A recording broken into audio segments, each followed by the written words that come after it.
is here. Paul Frida. That's me. Hello, Paul. Welcome. Hey. We do have several people on the telephone. If we could maybe get to some of them to identify themselves, that would be helpful. Sure, Jay. This is John Appler here. Okay, hang on. Caller 6. Hang on, John. How are you tonight, John? No, really good, Jake. How about you? Hanging in. Doing all right. Good. Several other people on the telephone. Would you care to tell us who you are so we can... Yeah, this is Jay Mills from Tennessee. My brother Robert's on listening with me. Okay, hi. How you doing tonight, Jay and Robert? Is this your first call? No. No, I've listened. Yeah, last week. Okay. I got you, Jay. I got you. Oh, is that you, Rick? It is. I'll be on the phone for about another 10 minutes or so, and then I'll switch onto the computer when I get home. Okay. Welcome, Rick. Thank you. We have one other caller on the telephone. Would you care to let us know who you are? You don't have to. You can remain anonymous if you choose. Hey, this is Robert Mills. Say again, please. It's Robert Mills. Jay Mills' brother. Oh. I'm on a separate phone. You're on a separate phone. Yep. Okay. But I've got you on mute because I'm walking through an airport. So. Okay. Welcome, Robert. And somebody else. Got a lot of people on the move today. Yeah. And Peter, too, if he joins us. Yeah. Yeah, Rick, my brother and I we're just coming back from meeting with Sweeney today up at Dana-Farber. Right. And where are you? Where are you going from right now? Atlanta Airport to Chattanooga. Oh, Atlanta Airport. Okay. How long's your layover? 40, 50 minutes. Okay. I thought there was a choo-choo from Chattanooga. Right. No? You're dating your... Am I confused here? You're dating yourself, Rick. That's a World War II song. Hello there. Can you hear me? Yes. We hear you. Yeah. My name's Jeff Markey. Hi, Jeff. Hello, Jeff. Welcome to the call. Hello there. Yeah, first time I've been in on one of these. Well, welcome, Jeff. Welcome. Thank you. This is Jake's moderating. This is Rick. I normally moderate. Well, I am moderating, but I'm actually just driving home. I had to go to a funeral this morning, so I will be home in about 10 minutes. But welcome, and normally we give you first up, but I want to go to Jay first today, only because I know he's not going to be with us for too long since he's doing a layover in Atlanta Airport, waiting for his choo-choo to Tennessee. Let's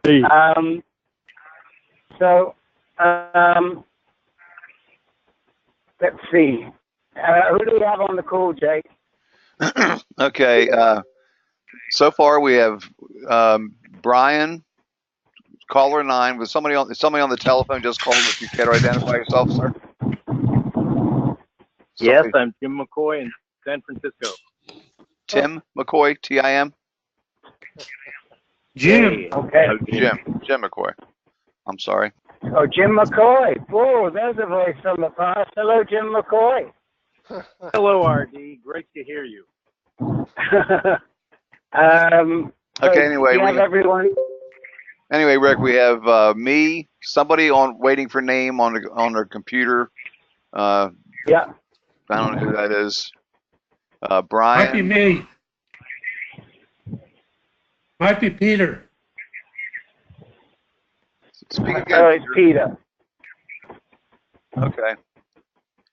How come you're not named? How come you haven't named yourself, sir?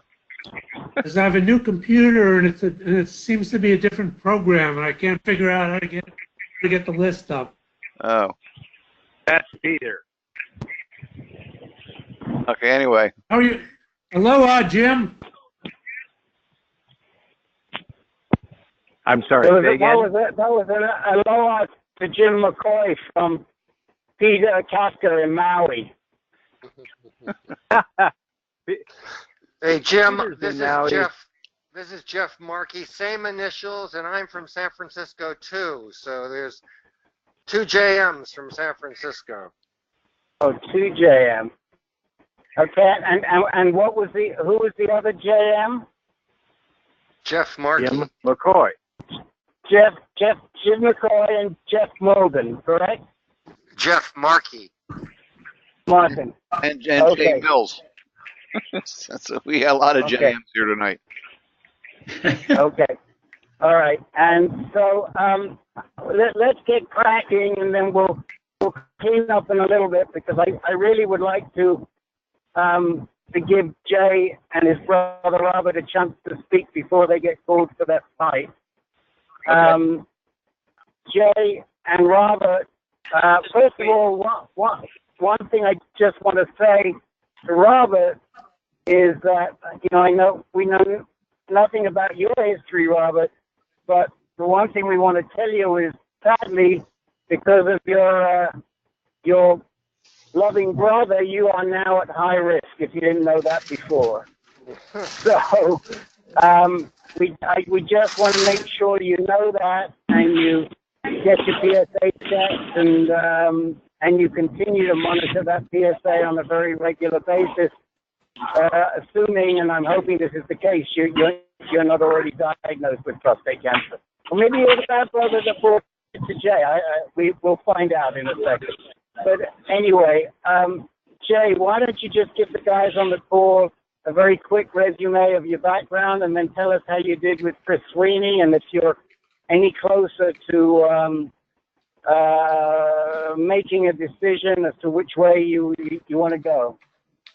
Yeah, quick brief is I had a PSA of 35 and did a MRI and found a large area on the right side, suspicious of high risk, and likely seminal vesicle on one side.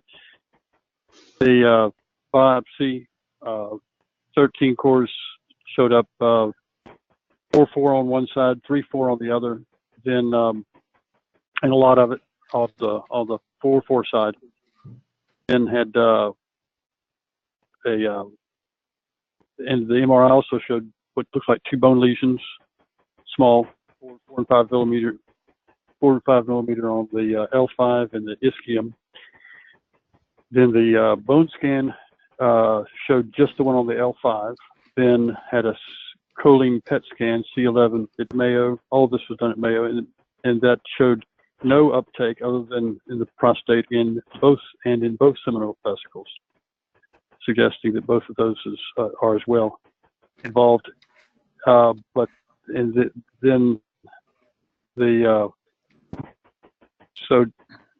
seeking, wanting to be aggressive, I chose to check with Sweeney to see what he said, knowing that he was pulling things forward like abiraterone and docetaxel, and doing some good studies. Met with him today, and one thought was that the guy that he has working with in the young understudy named Anis, A-N-I-S, Hamid, H-A-M-I-D, noted, he said that those two scans, there may be something there that didn't show up on the choline, that what we could do is, once on ADT, do another bone scan and MRI to see if those shrink. If they shrink, then it makes a strong inference that they are metastases, and it would be oligometastatic. Would that change what Sweeney recommended today? Probably not. So his suggestion was, you could, instead of messing with the scans, just go ahead and when you do have, if and when you have radiation, to have them just shoot through those spots. That's a possibility. We need to ask the radiologist. He strongly recommended that I do radiation as opposed to surgery because of the aggressiveness of the cancer. They had analyzed my slides, and instead of 4-4, they said they actually found in 3 cores a small amount of 5, which would make me a 4 plus 5 Right. on the left side, excuse me, right side. And but that doesn't change. That upgrade doesn't actually change the treatment either. And the treatment that he would recommend would be to the guy he strongly recommend I would work with is Paul Ngungen. The spelling is Ngugen, Ngugen. He said he was this week in Vietnam. I think he may be Vietnamese, from that name, and that he'll be back for 2 weeks, then he's out another week, and then he's back in. And so in a month, 23rd, I was able to get the next available appointment to see him and talk with him. What he recommended was at Mayo, I had worked with Lance Paglioni as med-onc and Brad Stish had met with them, and they had recommended together that I go to ADT for 12 months and then do high dose radiation brachy boost followed by IMRT. If I chose instead to do surgery, they said that they would do IMRT for a same doses but a longer period of time, a couple more weeks, I think, because the combination with the brachy boost would even it up. Is what the amount of pelvic radiation would be evened up that way.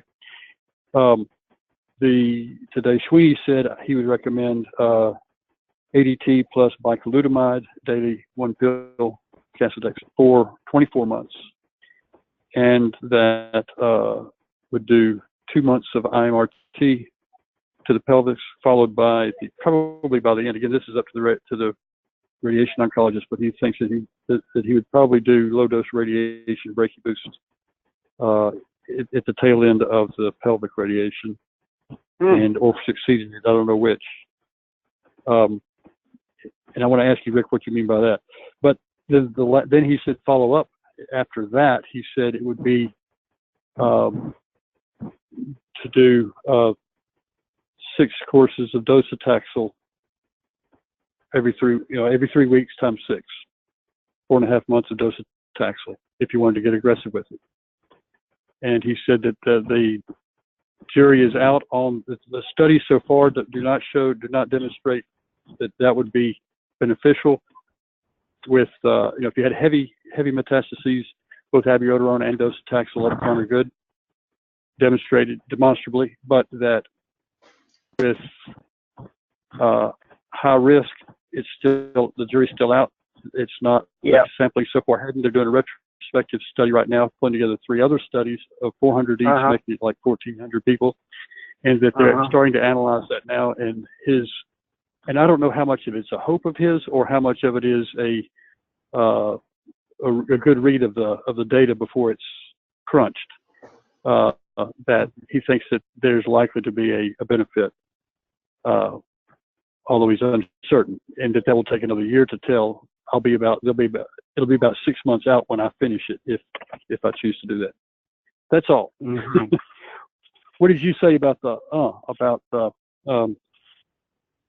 doing the brachy boost after the IMRT? Well, I think the IMRT plus brachy boost is certainly what I would do. Whether you do the brachy first or the brachy second, I don't think it makes any difference. Most of the radoncs that I've ever spoken to all say it doesn't make a difference. A lot of it is just more about convenience for the patient. Okay. The bigger question is, would you do? Sweeney is talking about seeds, and Stish or whoever it was at Mayo was talking about HDR. Now, that's right. high dose. Now, I can only tell you what I've seen, and I would probably want to dig into this more. But whenever there is a lot of cancer involved, Yes. then high dose is usually used. So if you have a lot of bulk, a lot of cores, or even on one side, let's just say it was 100% on one side and 0% on the other, they'd still, in my experience, they'd still use high dose and the rods rather than the seeds. So it's interesting to me. I would have asked, or I would go back and ask him, why is he saying the seeds as opposed to the high dose? But I asked him that. That's sort of tweaking at this point in time. Doesn't really. It's right. Not such a big issue. I mean, it's a big enough issue because the doctors that administer the seeds are usually not the same doctors that will administer the rods. Don't ask me why, but it's kind of a different subspecialty. And usually, I mean, certainly at UCSF and at Memorial Sloan Kettering, there are different doctors that do seeds to doing the rods. But I mean, that would be my choice. And I absolutely agree with him about starting the hormone therapy early. That's what I would want to do. Is he talking about leaving you on the bicalutamide all the time, or is he just talking about you doing it for 15 or 20 days as a buffer before you start the Lupron? For the whole time. The whole time. Okay, that's also interesting because there's been a move, and we've seen more of the doctors moving towards using two drugs at the same time, which they never used to do. That was the old Snuffy Myers, the double blockade, the triple blockade. But I think what we're seeing as the second-line anti-androgens like abiraterone and enzalutamide and apalutamide are being more and more widely used early, it seems that these docs are more willing now to do more treatment up front. But again, I would probably just want to get someone else's opinion. But we've seen it at UCSF as well, and it's not something they would have done 6 or 7 years ago. But these are great docs, so I wouldn't want to be really questioning them that much. But the idea of doing double blockade up front and radiation, I mean, for me, it makes the most sense because the chances are you're going to have to do it anyway. And also, that's right. It's really a smart idea in my way of thinking to see what happens to those metastases. Yes. So anyway, it all sounds pretty good. I mean, I think that what you're faced with is taking the plunge. Where are you going to do this, and with whom, and right. What location, and who else you want to talk to, and time is of the essence because you've got aggressive disease. Yep. In terms of the what was interesting too is that he knows a local oncologist in my town that he said he would highly recommend I just work with him on all of my ADT and docetaxel. There's no reason for me, as he said, with the docetaxel to travel to some distant city just to get a squirt. So that makes sense. The bigger question, he said, are you willing to come to Boston or someplace to do the IMRT? And I said, well, it's all about getting the right guy on this because this is the critical part, not messing that up. He said, well, really, and that's what when I asked him about the difference between high dose versus the C's, might the guy in Boston do high? He said no. Well, he said I'd leave that up to him. You really need to talk to him about it. But he said that later on, he said no. I feel certain he would use the seeds. That's just what he does. And so So, but he said it's more. He said it's more important. When I asked him again about when one is better, when than the other, he said what's more important is you've got the right guy. It's about the execution of it, whether it's high dose or low dose. Yeah, well, I mean, I think it is. Look, it's certainly important that you have the right guy. There's no question about that. Having said that, you can find the right guy for SEEDS, and you can find the right guy for HDR. So I think somebody has to say to you, you'd be better off with SEEDS or you'd be better off with HDR. I don't know. I'm home, but I'm just bringing stuff in, and I haven't opened my computer. Is there anyone on this call who's done either SEEDS or HDR? I've done SEEDS. Is there anyone else who's done either SEEDS or HDR? Yes, Jim McCoy has done HDR with Joe Shu. Right. I did HDR with Joe Shu at UCSF. His 1 day, one dose, and it worked very well. I believe very well. Okay. Same here, Rick. John Apple as well. Okay. Hi, John. And you did HDR as well, didn't you? Yes, also like Rick with Joe Shu as well. Right. And what was the decision making you went through to decide whether you would do SEEDS or you would do the rods? You help Jay answer that question. I'm boarding the plane. You were breaking up then. Yeah, Rick, you're breaking up quite a bit. Okay. Yeah, I think I heard you say decision. Yeah, I'd like Jay and Jim. I'd like John and Jim McCoy to talk to Jay about how they made the decision to go with the high dose versus low dose. That sounds good. Sure. I'd love to talk to you guys. Yeah. Go ahead. Yeah, in my case, John Appler here. I had a Gleason 9. My doctor was Mac Roach, and with just the strength of the cancer, the Gleason 9, that caused him to go HDR versus SEEDS. Right. Okay. And this is Jim McCoy. I was in a similar case, although with Gleason 8, I really could have gone either way. My own study of SEEDS, I was concerned with migration after the implant, and when Joe Shu offered HDR as being more effective and that he could do it in 1 day, one dose, and minimize the number of general anesthesias required and surgical equivalent, it was a pretty easy decision to go HDR. Okay, well, look, Jay, we've got a couple of new guys, so we probably need to move on. I'm happy to talk to you some more about this.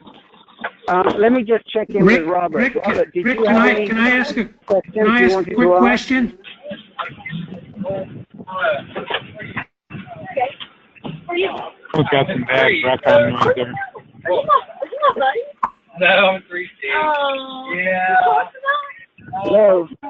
Rick, this is Peter. Can I ask a quick question? Of course. Go ahead. Hang on, Peter. Robert Mills, can you please mute yourself? We're getting a lot of noise from you. To use your handheld. I'm already muted. This is Robert. Okay, this is Peter again. I have a quick question. I tried to follow the conversation pretty closely. Was your diagnosis all based on an MRI, or did you have a PET scan yet?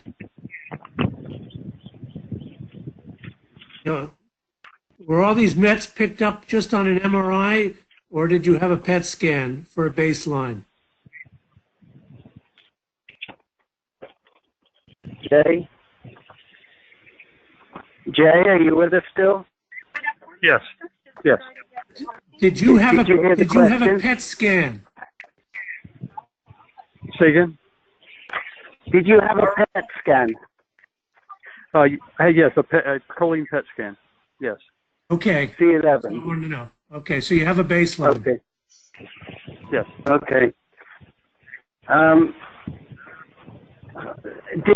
Does Robert have any concerns that he would like to raise? No, I don't think so. I think Jay covered everything well. Okay. I've got a full book of notes. Thank you, and thanks for letting me participate and listen in today.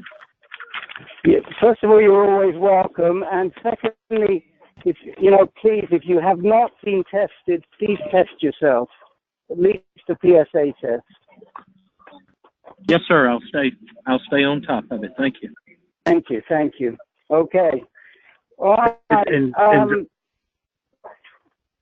Rick, I'm going to need to drop off the call. This is Jay, and we're in the plane, and they need us to get off the phone. I want to try to follow up with the two guys that spoke about their decisions on HDR. If I get touched a little late. I'll connect you. Yeah, if that's okay. Great. And John, thank you so much, guys. John and Jim, can I connect you to Jay?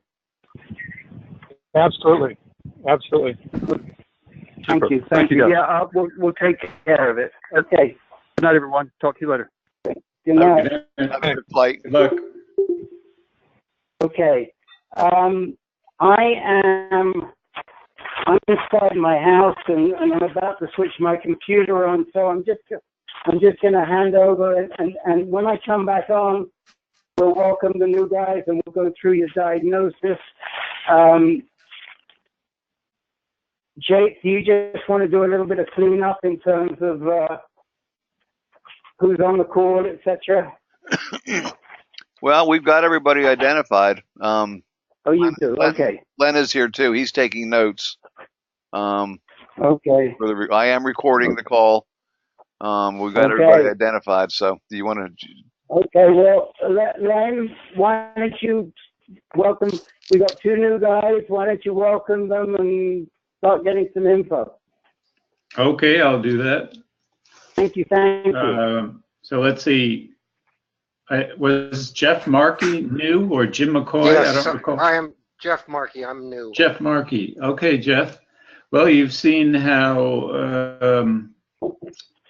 Jay Mills went through his history. If you could provide us with the same brief summary of your history, that'd be great. I'll do that. My father died at 88 of prostate cancer. I was diagnosed, I guess, with a high PSA back in 08. And by 2010, it had gotten over 10. And I had the choice of surgery or two different types of radiation. My father had radiation, so I figured, well, if I have the surgery, then I can also have the radiation after if it isn't successful. And so I figured I'd have the surgery, which I did. It wasn't very advanced. They even had to do two sets of biopsies before they found it. It was not in the seminal vesicles. It was totally encapsulated, they said. I had the surgery in 2010, and in 2015. Oh no, wait a minute. 2014, my PSA started rising again. At that point, I had 6 weeks of radiation, and they gave me a shot of Lupron, a 6-month shot of Lupron as well. And at that point, I remembered that my father had told me at one point that his Lupron had stopped working and his PSA was rising. And fortunately, I did not, at the time, think it was serious for me to realize that. Now, after having the radiation, I went, by January of 2016, I started rising again. And rose pretty steadily until I was getting monthly tests until of April of 2017 when they gave me another Lupron, a Lupron shot for the first time without having the radiation. And since then, my PSA has stayed at less than 0.01. The problem I've got is that I know this damn thing's going to stop working, and I'm only 70. My father, I'm pretty sure, was closer to 80 when he had it stop working on him. I don't know what the usual length that Lupron works for somebody is, but it seems I've got a pretty aggressive version of this cancer. I looked into trying to get, I have Kaiser as my hospital. I looked into trying to get the IBM, what is it? The not Merlin, but their computer. Find out if yeah, I wanted to try to. What was that again? The computer is Watson. Watson, that was it. Yes, of course. By the way, what was your Gleason score? Do you know? Oh, I knew you were going to say that, and I don't have it. I think it was around a 4 or a 5. It wasn't very high, but it was high enough that it was either radiation or surgery, and since my father had a relapse after radiation, I felt surgery was the best thing. I did, by the way, instead of having a shot every 6 weeks of Lupron, they went 2 extra months because I knew I was still had a low testosterone. They checked it, but by the second month I was off it, my PSA did start to rise a little bit. But after giving me the Lupron again, it stopped. But I'm real concerned. I mean, does anybody know if Watson's worth doing? Is there a way to get it done? I've heard that they have diagnosed. I worked with computers for 50 years, so I'm a little bit familiar with them. I like the fact that they've got almost every diagnosis and result that's available, so they can tell you. But do they need a DNA type of the prostate cancer that I have in order to do this? And the fact that I'm less than 0.01, is it impossible that for them to get the DNA information? Do you know anything about that? And also, what is the next treatment once I start having a rising PSA? Because my father was just, okay, let's wait till you die. And I'll let you guys go. Yeah. When you first had Lupron back in 2014, that was the first time you had it, right? Yes. Okay, so you had the surgery in 2010, and for 4 years you had no evidence of disease. Actually, 2013, July of 2013, my PSA started rising. And by the time you had radiation therapy, how high was the PSA? Hold on. 6.4. Okay. And then they gave you Lupron with radiation, but only a single 6-month injection. Was that it? Correct. Exactly. That's exactly what they did. And okay. So not exactly standard of care, but. Oh, it isn't. No, they usually put you on for at least 18 months. On the Lupron. Lupron. Interesting. Throughout radiation. But anyway, so you were nevertheless undetectable again until 2016 when the PSA began to rise again. And how high did it get then? 6.4 in March of 2017. Okay. I thought you said 6.4 was 20. It was how high it got in 2014. No, 20. Hold on. I'm sorry. I think we crossed on dates there. Let me just check. Let's see. I was 10.7 in 2010, and then it started rising in 2013. Hold on. It's a little hard to read this graph. All right, and that's after the radiation. So it was. Oh, come on. How high did I get? Okay. Yes, sir. It's not that important. Let's say, Jeff, Just wanted to get an idea. this Yeah, is no, I got it. this is Rick. Yeah, I am hoping that you'll be joining us again, and when you join us again, you'll have it sorted and you can fill us in. But let's get to the meat of some of these issues, and I have a couple of questions, and then we're going to answer your question about the computer and how long we've run. And we've got your questions, but I want to just clarify: which Kaiser are you being treated at?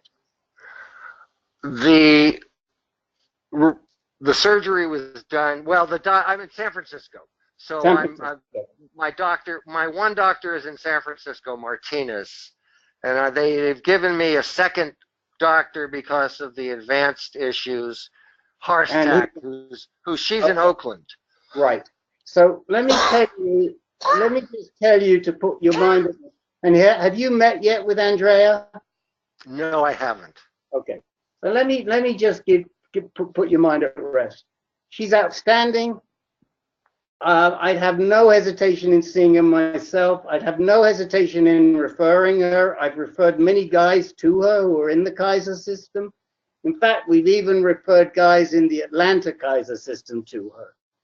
I know her from when she was at UCSF, and I've worked with her, and she knows me well, and we like her a lot. So you need a genitourinary medical oncologist on your team, and you've got one. I want to tell you that back when you were diagnosed and you had your surgery in 2010, when you had your surgery, you wouldn't have she wouldn't have been available, because we were campaigning and lobbying the head of urology to bring on a genitourinary medical oncologist, which eventually they did. So, so you are. I lived in Marin for a long time. I don't live there now. So you're with a good person, and frankly, it's Andrea who should be your quarterback at this point in time, and not much. Well, I asked her, and she didn't know about Watson. She had no idea. She said she looked into it and couldn't find any information. Okay, so now hold on a minute. Let's go one by one. Okay. I am familiar with Watson. In fact, I once sat next to the guy who was the manager of the Watson thing at an event in DC. But as far as I know, and I know that Watson's been working with prostate cancer largely through a guy that made a huge amount of money in Apple, who's down at University of Santa Cruz. But as far as I've heard, there's been no practical application yet. So I'm curious to know what it is exactly. I'm like Andrea. What is it exactly you think Watson can do for you, and why do you think they can do it? Based on the DNA, they can do an optimal course of treatment based on what the people who have the exact same DNA type of prostate cancer, what their results were. They know the results and what the treatments were for hundreds of thousands of people and what worked best. Time out. Who told you that? Oh, reading lots of articles. Okay, if you can show me one article that says that, it will make you the moderator of this group. And let me tell you why I say that, okay? And I strongly recommend that when you get done with this call, you listen to the Metastatic Prostate Cancer Project on our website. There's a webinar that was given about 2-3 weeks ago by a gentleman called Ellie Van Allen. And Ellie Van Allen is at Dana-Farber. And he has started, this is a joint deal with Broad, Harvard, and Dana-Farber. And what he's doing is he's collecting samples of men to analyze their DNA, metastatic men. And those metastatic, and this is a project modeled on a breast cancer project and another cancer that I always forget. It's a sort of more of a minor cancer where they kind of did a pilot. Maybe one of the guys on the call remembers what that cancer was. But they have just started. They now have probably 400 to 500 samples. That's all they have. And they are trying to do exactly what you think Watson has done and has gathered hundreds of thousands of samples. So if Watson's done it, I think you need to send a note to Ellie Van Allen, because you could save him a hell of a lot of work. Okay. All right. And I agree with Andrea. I don't know anything about Watson doing this. Yes, that's always what Watson was anticipated for. And in fact, when I heard Watson presented in 2003, it was courtesy of Michael Milken, who, as you know, is head of Prostate Cancer Foundation, started the Prostate Cancer Foundation. And he's been working with IBM for years, but they're not there yet. So yeah. We can start to do some of the things you would like to do, and we can guide you as to how to do some of those things. But in terms of analyzing your tumor and indicating the best option, my first question is, are you metastatic? And I don't know what that means. Has the cancer spread beyond? Well, they could not find it. They had done bone, they did bone scans, and they did all different types of scans. They could not find any spread. And I guess the fact that I've stayed at 0.01, they haven't looked for any more since that was after I started having the increase due to the radiation not working. They did those tests and then started me on Lupron. Okay. So for somebody like yourself, it's very difficult to do a tumor analysis, because even if we did a liquid biopsy, do you know what that is? I can imagine you take blood and do it and analyze the cells in it to find the traces of what you're looking for. Exactly. And you don't, most likely, given the other information you're giving us, you don't have a high enough tumor burden to have sufficient circulating tumor cells that they can. And we've had that situation. We've had guys on this call who have tried to get the PSMA test. I tried to get the PSMA test and found out you had to be 0.02 or greater. Well, that's right. Familiar with that? Yeah.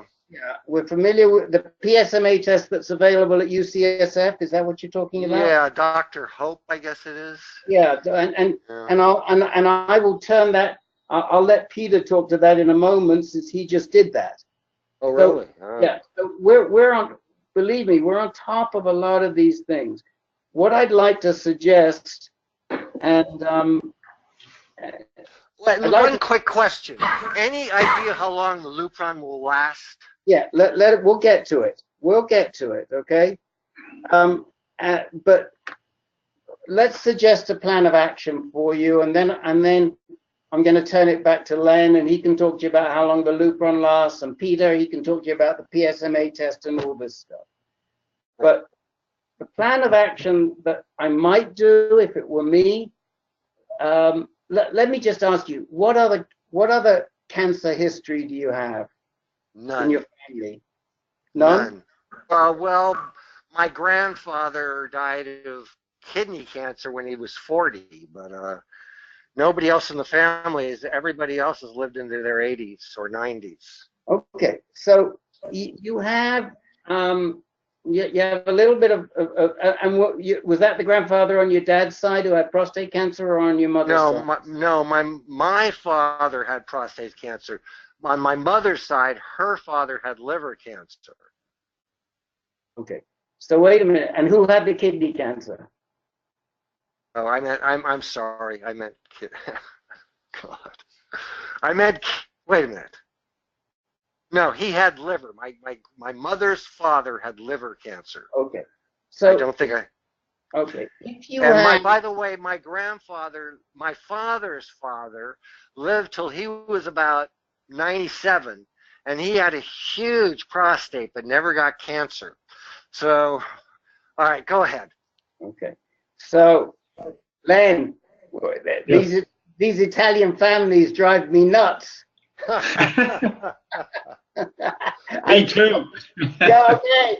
I bet they did. I'm handing this back to you very soon. I just want to get out one thing, and I'm going to say it quickly, and then I can take these clothes off. Oh, I better show you, because I got dressed up for this funeral. So there you go. I've got got a shirt and I've got my bow tie on, everything. I got to get rid of this stuff. But it might be worth your while doing what's called a germline test. Do you know what that is? No, germline. All right. Right. Germline is the test for inherited genes. Oh. Not for genes somatic genes which are found in your tumor and may have mutated or not mutated, but these are genes that you got through your parents. No, I understand, and I would be good to know because my son, I'm worried about him. In fact, he's in his 30s and he won't take tests, and I've been insisting lately. Well, germ is in GERM. Is that correct? Yeah, and what I would recommend you do, I'm recommending this particular provider only because they have a really good deal if you have family members, and they are a good company and they are used by UCSF. UCSF uses two companies that I'm aware of, Ambry Genetics and Color, C-O-L-O-R. And I would recommend that you go with the color test. It runs about $250. However, they have a special family program, so anyone else in your family can get tested for $50. Oh, okay. So it's really a nice test. I'm just looking for the URL. Okay. I'm going to put the URL in the chat window for you. Okay, and I would recommend that you do this. It's only for around 30, I think 30 odd mutations, but they are significant ones, and it might tell you if there's anything inherited which is actionable. In what way?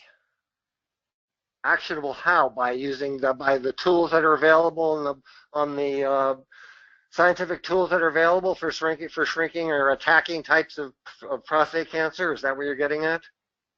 By drugs that are available rather than tools that are available. So the drugs that target that exact version and can help with what I have? The drugs that we hope are precise enough to target that version. Okay. Okay.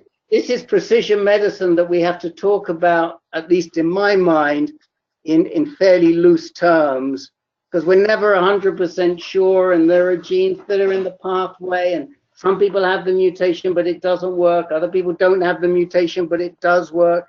But by and large, if you were to have a mutation, so for example, if you were to show as being a BRCA positive, or having a gene mutation in the BRCA pathway, it would indicate a certain type of drug to use.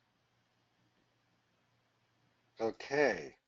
Okay. I know a woman who had a brain tumor, and they just did they're still working on this thing, but they gave her this experimental drug that's in the second phase of testing that totally eliminated this brain tumor, just shrank it down to nothing, and also took something, it's all genetically, enhanced or designed to go after that specific type of tumor. And it's so this is what I'm looking for in prostate cancer, that they have exactly these types of treatments, but how many of them are available yet? This is one, so apparently. Let me just say, we don't have time to get into this in great detail. I'm happy to work with you offline on it. We can talk a little bit about it, but because we can be talking about this for a long time. At the same time, go to our website, ancan.org, and there are there's probably 3 or 4 different webinars and presentations, panels that I have moderated. There are talks by well-known people in the field. There are several recordings that we have that are linked, where one of our own men, who's a cancer research professor, is Bill on? No, is Bill on today? No, but Bill will talk to you. You can hear Bill talking about it. There's a lot of information on our website, and I don't want to sit here repeating it when it's easy. No, that's fine. That's no problem. Okay. What other things in the plan of action? The first thing was the line test. What's the second thing? Or meet with Andrea as soon as you can, and see what she's got, what she's suggesting, and let me, you know, if you're on the Lupron, I'm going to throw it back to Peter and to Len and anybody else who wants to talk to you about how long Lupron lasts and what tests you might be able to do to see if you have cancer. Go ahead, guys. Yeah, let me start, Rick, by saying we may need to make Jeff the new moderator of this forum. I just did a little quick and dirty Google search here, came up with a June 2017 press release. I think it was announced in last year's ASCO conference. It says, IBM Watson Health and its collaborators today unveiled data. Okay, that will be presented at ASCO 2017, demonstrating clinical utility of Watson for oncology trained by Memorial Sloan Kettering, as well as Watson for clinical trial matching. And then later it says, IBM also announced the latest updates on adoption of Watson oncology offerings, which are now live or being implemented at dozens of hospitals and health organizations. Then it lists a bunch of countries, including the U.S. This is what I read. And it says Watson for oncology was released to support physician treatment of prostate cancer. Yes. So And they usually didn't come up with different diagnoses. In about 85% of the cases, they came up with the same diagnosis as the doctors. But I'd like to hear, based on the DNA I have, what the results usually are, because mine is pretty damn fast, pretty damn aggressive. Well, it's not that, compared to some of the guys, it's not as aggressive as you might think it is, and we can put your mind at rest about that. But let me just come back to Watson. I don't see how Watson has that genetic information. I don't see. They're working with hospitals that have it, Rick, probably from biopsies. Okay. They don't have results yet. They really don't have the critical mass of data. Right, but they do have doctors signed up. Oh, yes, they do. Yeah, very absolutely. Early. They have a very good marketing group, very good sales group. But the hard data that would change the treatment decisions of medoncs is not yet really there. The promise of Watson is outstanding for the future, but the value for us today, we can readily get, I'm a computer guy too, we can get our expectations ahead of the capability. They just don't have the mass of data yet that they will in 10 years. So, oh, yes, of course. But will I be here in 10 years? That's what I'm concerned with. Understand it. Jeff, are you in San Francisco? Yes, I'm in the city. Okay, the germline genetic test that RD was talking about is offered by UCSF in their genetic counseling group, and it's basically free to you if you're a Medicare patient. Oh, I was just going to ask that. Yes, I'm Medicare, exactly. Okay, so just go onto their website and find it and wade in, and it works like a clock. And they look at 126 genes. It's either Color or Invitae is a different company that actually came out of UCSF. I don't know the other one that you mentioned, RD Ambry, but the Invitae is 126 genes now, which I know because I just got a BRCA2 mutation reading from that. So, period. Yeah, that clears it up that it's genetic, eh? Yeah.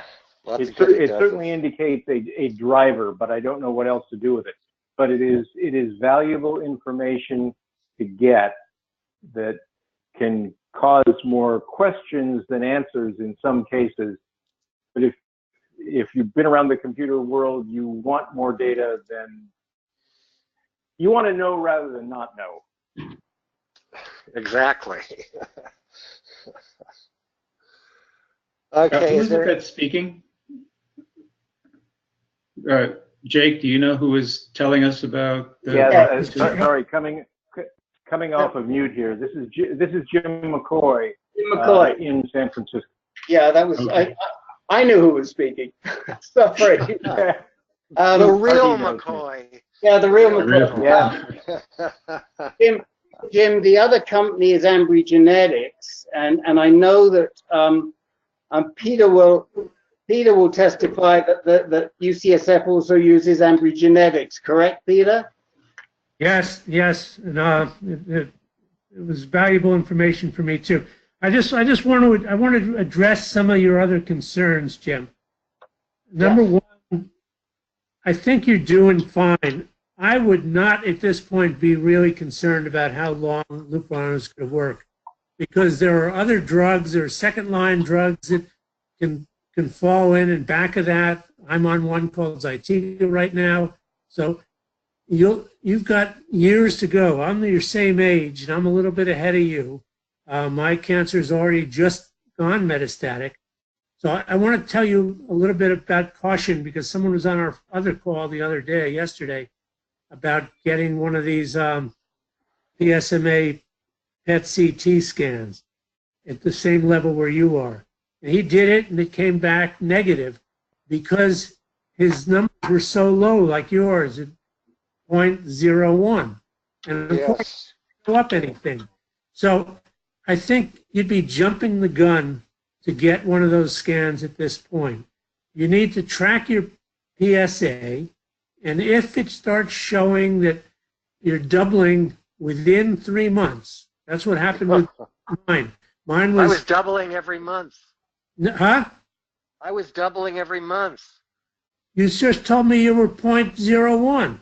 When it started going back up again after the radiation, it was doubling every month almost. It was really. So right now it's doubling every month? No.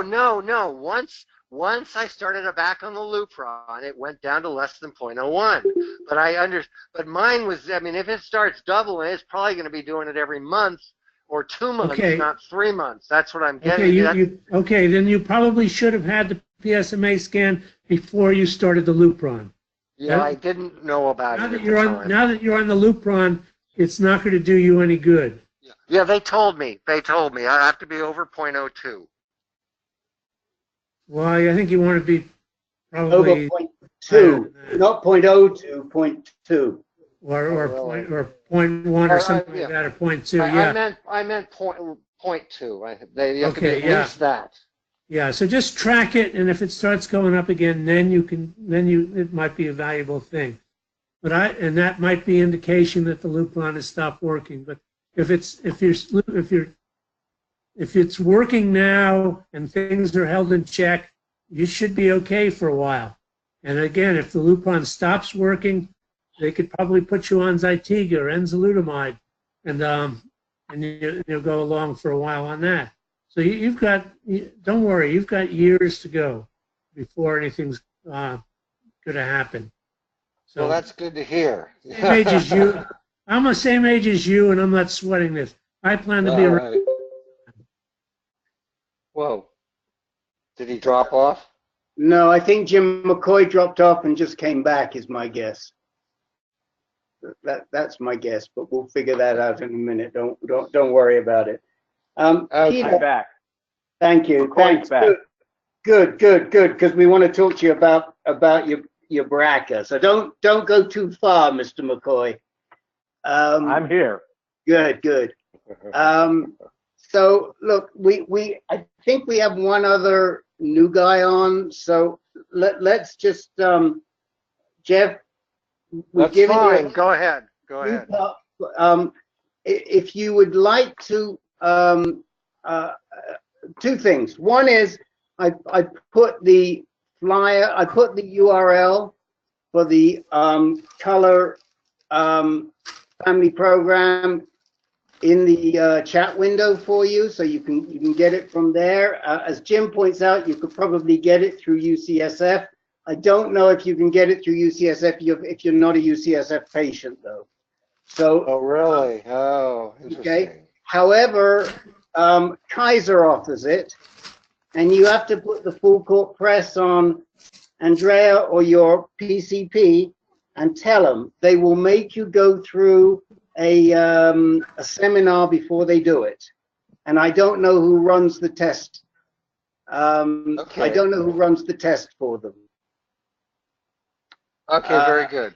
That's okay, good. but right. But check out that color.com, and you can probably order it yourself there. Whereas if you go through a doc, they're gonna make you do a genetic counseling session. Okay. All right.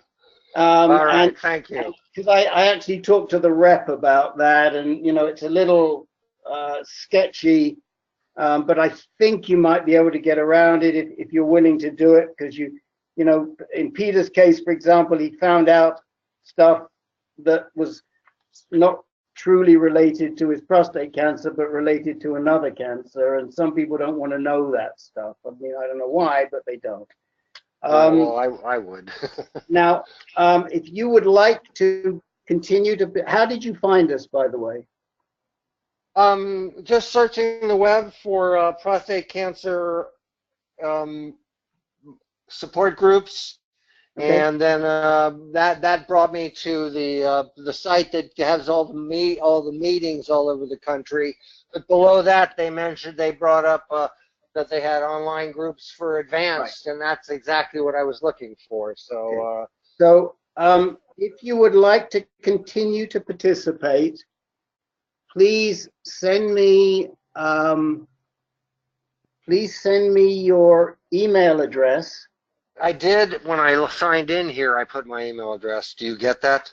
It should be next to your name. Then let me see. Where's Jeff Marchi? Yes, I got it. I've got it. Okay. Right next to your name. So we'll put you on the list. Next meeting will be on. Next meeting will not be next Monday. Next meeting will be next Tuesday, guys. I will explain before the end of the call what's going on in May. But we're calendar challenged in May, so we're having to switch meetings around a little bit. But you'll get a notice. Join us and keep talking to us, and we will guide you. Thank you for giving us more information on Watson. I am going to send a note to Ellie and ask him what is different to his program, to Watson's program, and I'll report back what he says. And I expect, of course, a check next week for my participating in the meeting as the moderator. I'll tell you what, if you make us a donation, we'll talk about the check for the moderator, or you can get paid when all the other moderators get paid. How about that? Oh, okay. Okay. Thank you very much. But the donation will help to get us all paid. I will say that. Thank you. We are a 501c3. Okay. So yeah, I'll follow up with you. Jeff, the other new person who is on the line is listening to us because he's at work, and he's given me some information. I think the best thing to do, Jeff, would be to try and get onto the call when you can talk. Does anyone have any knowledge about the CHEK2 mutation? Rick, it's one of those DNA damage repair genes. Ah, right. Thank you. Yeah. So a PARP inhibitor may be useful. May be useful, right. That's right. My brother Dominic had CHEK2. Thank you. Yes, I knew I'd seen it somewhere. Okay. So, Jeff, if you're listening, stay on the line because we're going to be talking about PARP inhibitors to Jim McCoy pretty shortly. You know, hopefully you'll be able to join us. If you would like to, let me see, is your email next to your name? No, it isn't. You'd like to send me your email, send it to info@ancan.org. info@ancan.org. It's actually right on, or it was. Yes, somebody signed in as info@ancan.org. I don't know who it is. It's not me. Oh, it's Peter. That's Peter, yeah. Oh, it's Peter. So if you look online, you'll see info@ancan.org. Send us your email, and we'll get you onto the list. And God willing, you'll be able to talk to us. Oh, I see who it is. Now I know who it is. Okay. All right. So it's somebody who's been. Hi, Jeff. It's somebody who's been. It's Jeff Dreyer, who's been on our calls before. All right, Jeff. Well, hang in, listen, and we'll talk a little bit about the PARP inhibitors. Okay, so I think we covered everything for Jeff Marchi. I'm just going to run down my list. And Jim McCoy, I know you need some time. Larry Fish, would you like some time today? Oh, maybe Larry left us. No, he's there. I'm here. No, I'm fine. I'm back. My proposals are all in. So Good. I hope I'll be joining more often and more involved again. And nothing special yet. My PSA went up a little, but it only went up like from 0.08 to 0.12. I'm still in that situation of withdrawing Casodex and waiting. Okay. To see So when I'd it rather rises. I'm happy to talk. I'm done. Oh, you're done. Okay. Okay, we're not done because we need you and Len to get to finish up with the clinical trials project. Yeah, I was getting ready to write to Len, but I hadn't done that yet. Okay. All right. Yeah, we were actually kind of waiting on Bill, but of course he's got a lot of issues that are distracting him. Yeah. Yeah. Len, anything for you? No, sir. Thank you. When are you going to see Dr. O? I believe May 9. Okay. Okay. Paul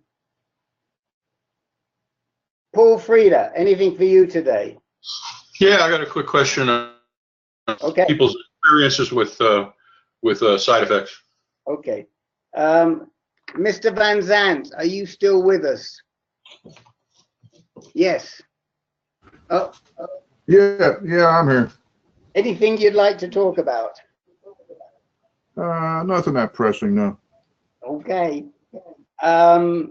Jake, anything for you? No, Rick. Okay.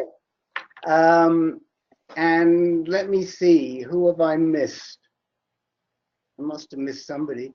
Did I get everybody? Oh, Peter. But I don't think I have anything to add today. Okay. All right. So let's Brian. You don't. Oh, and Brian Heisey. I'm sorry, Brian. Anything for you? Nothing tonight, Rick. Thanks. Okay. Hey, Brian, I'm going to be down your way. I'll call you. Do I have your telephone number?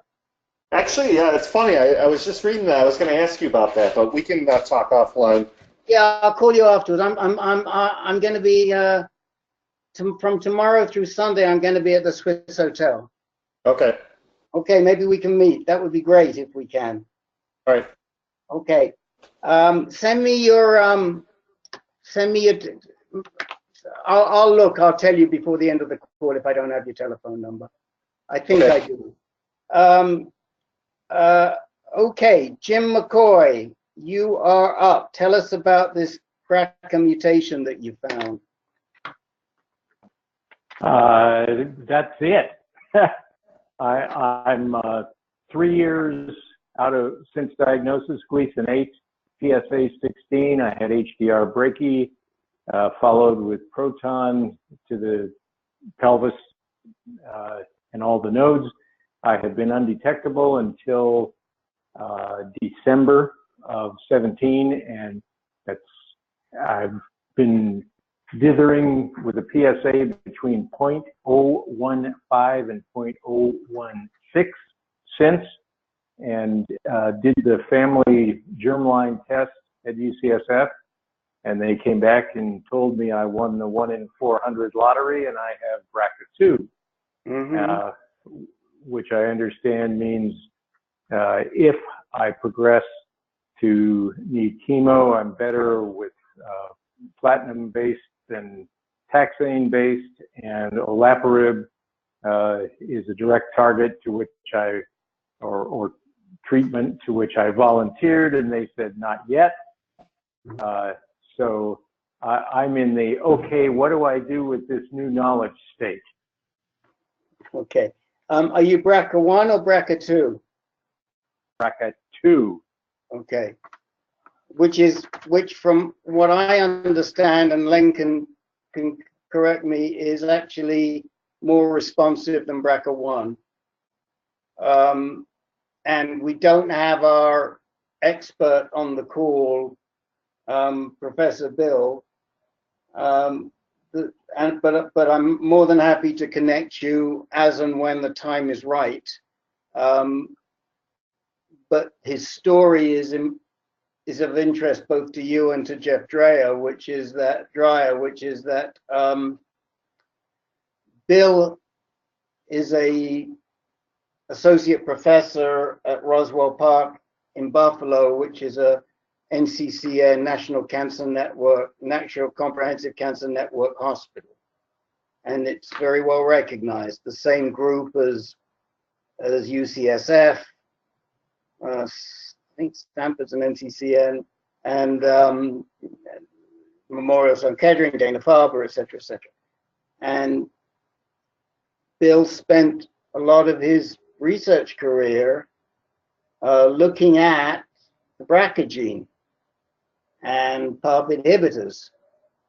And then when he finally got diagnosed about 4 or 5 years ago, and he was diagnosed metastatic, and he had a huge amount of cancer history in his family, he tested, and of course he was BRCA positive, BRCA2.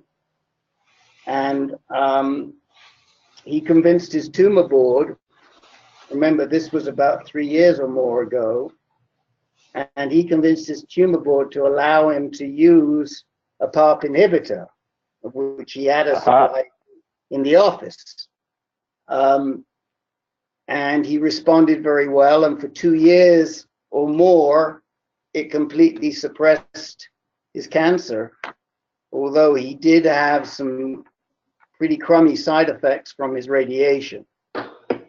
And he has a theory, although it doesn't sound like it's true in your case, Jim, that he thinks that people who are BRCA positive may be more susceptible, their cells may be more susceptible to radiation than those who are not BRCA positive.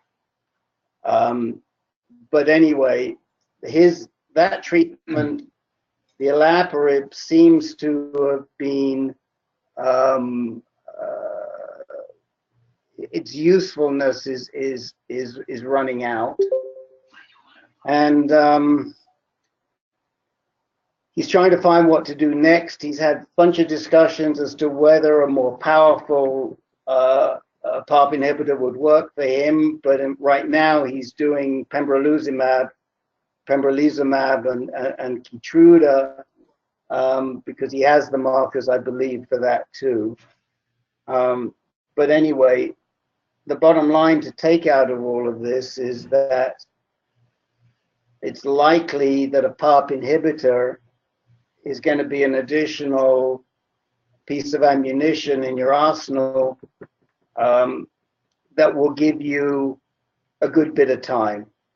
And whether you were to do that before or after, how you chemo, how you would sequence it, and yes, carboplatin is probably it may well be more effective. All is true. So while it's it's not a good thing, it may be the reason, it may be the cause of your prostate cancer. We don't know, but it's certainly giving you more options. More clarity.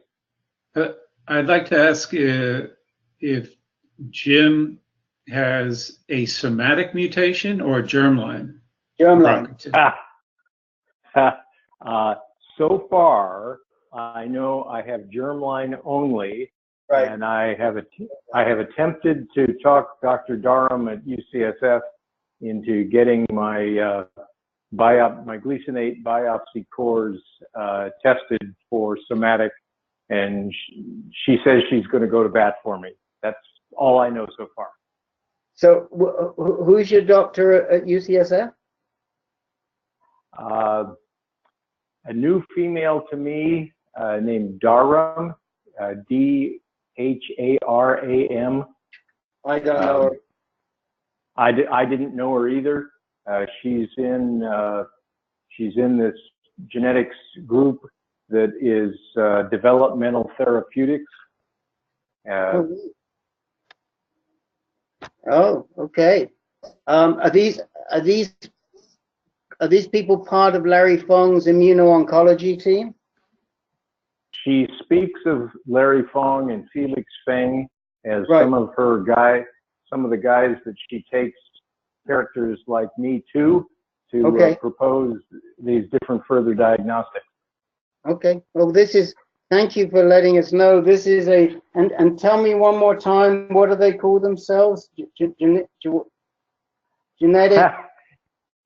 I don't have it precisely. I'm not at my computer, but developmental therapeutics. Developmental therapeutics. Okay. I know. I'll see what I can find out. I'll see what I can find out. Peter, do you know about this group? No, I don't know anything about them. Okay. Guys, this is a week and a half old knowledge for me. Okay. Okay. Well, look, if you could get her to sequence you, it's fine. But here's my understanding, and I caught before that you told us that you told us you were germline. It doesn't really matter if the mutation is germline or somatic as to how it responds to the drug.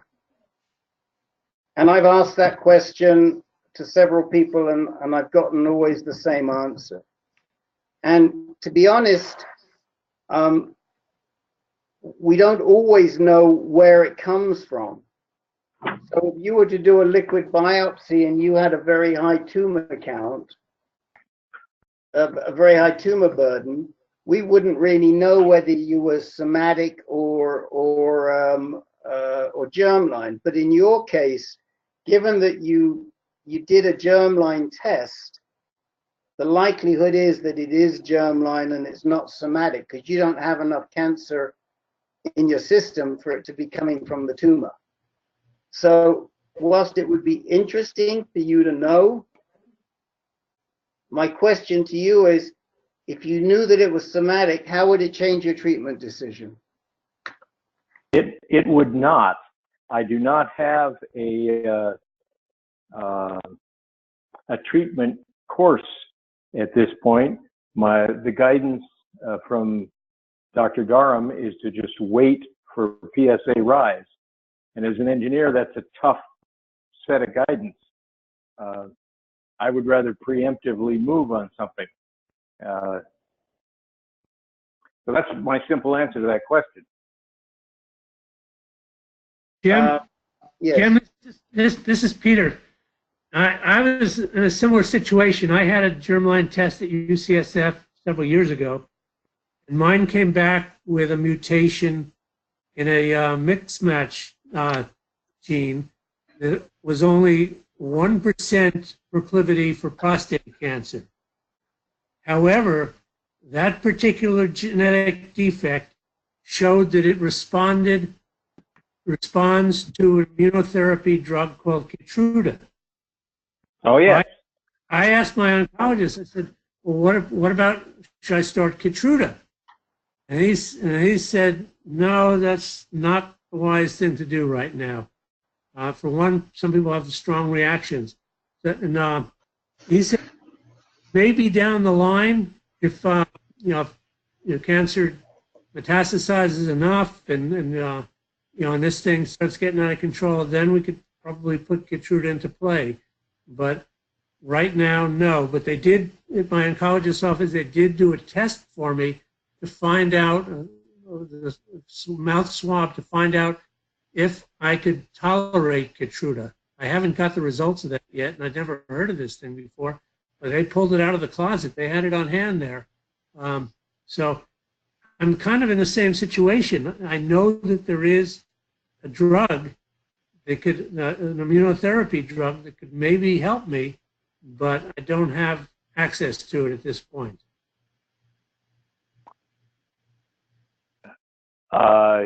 Peter, there is a doctor at El Camino Hospital who's been treating with Keytruda pretty aggressively to the degree that he had one patient who had that 1% reaction that is a very bad reaction in the group that you have visited, and he was in pretty rough shape.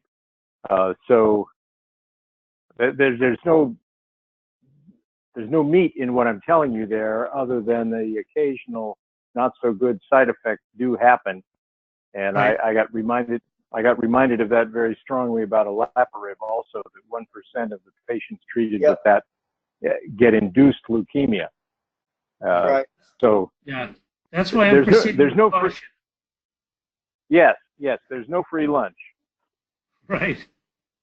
Right. And I actually think I thought with olaparib actually there are some other side effects that are higher than that, but like I say, if you really want to consider whether you should be using it or not, and it really sounds early, I'd be more than happy to connect you to Bill. But you know, Bill's got his plate full right now, so I don't want to bother him unless it's. I mean, he would be more than happy, but I don't want to overload him. So, you know, I'm just sort of being a little protective right now. But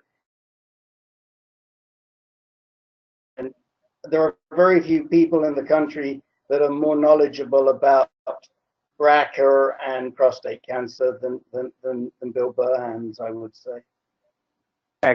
Excellent, RD, and I'm. Jim, I agree. Let me say. I mean, he corresponds directly with De Bono in England about his disease. Okay. He and De Bono have worked together, so okay, that's a pretty big testimony. Yes, it is. Jim, this is Jeff from San Francisco. Jeff, you're breaking up on us. Yeah, Jim, can you hear me? Not really. Jeff, you're coming. You're breaking up. Can you try and reconnect, Jeff? Or come in on the telephone? You're breaking up on. No, I understand. How about now? Just as bad. No, just as bad. Sound like you're underwater.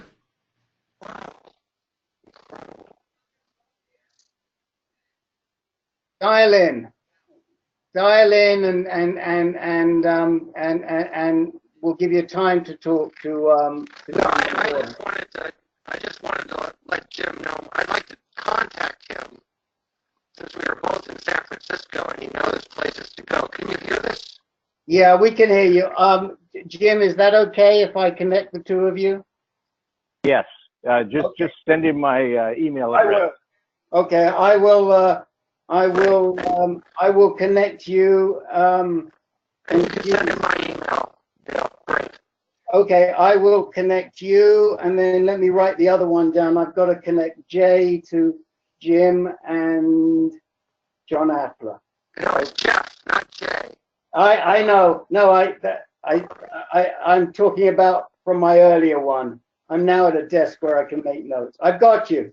I've got you covered. Okay. Be quiet. Okay.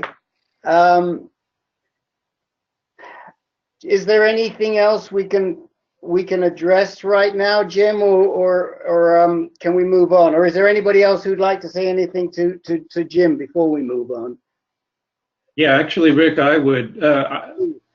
Either there's something I don't understand here, or there's absolutely no need for Jim to have a somatic test for BRCA2. If he's germline BRCA2, that means It's part of your core genetics. It's going to be in every single one of your cells, Jim. Maybe they want to do a tumor sequence analysis to see if you have other mutations, but they're not going to learn anything I by completely, looking just for BRCA2. I agree with that. I couldn't imagine how I could not have my germline genetic character in my somatic tumor. So I was a little puzzled by her response on that. And maybe they indeed are looking to see if there's any further mutations in the tumor itself. And I'm really not at a point where any treatment is actively called for. And I think your observation is right on. I'm in the puzzlement state right now. Okay. Well, we're delighted that you joined us tonight, Jim. We don't talk to you that often, but you've brought some jewels of information to us about IBM Watson and about developmental therapeutics. And we think you should make a habit of joining us more often, and maybe we can contribute something to you as well. RD, you already have very much, and I very much appreciate. And I will. I'm headed to Hawaii, but so I will not be on your next call. But okay. I will be on here more. Where in Hawaii? Big Island. Oh, okay. Peter was thinking he might have another coffee. Oh no, Peter's leaving. That's right. Peter's off the islands for the next 3 weeks, so he would have missed you anyway. Okay. So let's move on. I've got a question that I will come to, Jeff, but I need to give preference to the people that can talk right now. But I'll try and leave enough time because it's a very good question that you have. And so you've got a guy named Rick Jackson on who shows up. Yeah, Rich. Yeah, thank you. Hi, Rich. How are you? Not bad, Rick. Just running a bit late, so thought I'd stop in and just play Vulture in the background for a bit. Okay. Anything you wanted to talk about tonight? Right now, nothing's really changed, so it's okay. Nothing I can contribute so far. And you don't need to sharpen your tongue for tomorrow night? Oh, I'll be there tomorrow night on time. Okay. I just wanted to see if I got a smile off of Jake when I said that, and I did. Okay. Okay. Thank you. Thanks for joining us, Rich. It's always good to hear that mellifluous baritone on this call as well. Let me move down to Paul Frieda. Paul, you wanted to talk about side effects. Yeah, just a quick question. I've been on Lupron now for 2.5 years, and I've read mixed reports about what happens over time with the side effects of the Lupron. As you know, there's a lot of side effects. There's incontinence, there's heat flashes, there's your metabolism slows, weight gain, breast grows, just a number of things. And I've heard some people say that for some the side effects get worse with time, and then I've heard people say the opposite, that they seem to get better with time. And I'm just wondering what other people's experiences are. If there's anybody out there that has had Lupron for, let's say, more than 6 months or a year. Who would like to take that one first?